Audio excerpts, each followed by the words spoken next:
Josip Egipatski na Božjem putu. Otac Jakov imao je 12 sinova. Najviše je volio Josipa. Dao mu je sašiti kićenu haljinu. Braća su bila ljubomorna. Josip je pripovjedao braći o svome snu. Želi smo žito i vezali ga u snopove.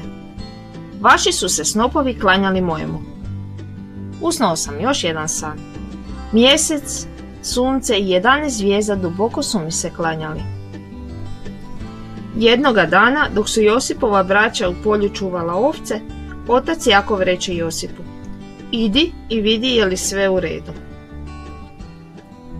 Josip se uputi k njima. Već su ga izdaleka opazili.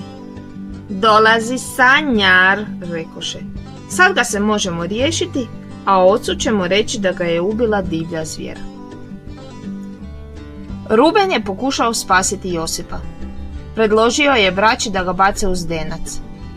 Strgnuli su haljinu s Josipa i bacili ga. U to su naišli trgovci za Egipat i njima su braća prodala Josipa. Njegovu su haljinu okrvavili i odnijeli ocu.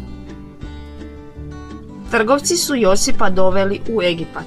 Tu su ga kao roba prodali bogatašu. Bog je bio s Josipom. Ubrzo je od roba postao upraviteljem u bogatašove kući. No bogataševa žena lažno ga je optužila i Josip je odveden u zatvor. Bog je štitio Josipa i u zatvoru. Pomagao je zatvorenicima. Tumačio im je snove. Faraon je usnuo 2 sna koje mu nitko nije znao protumačiti. Tada se kraljev sluga sjetio Josipa.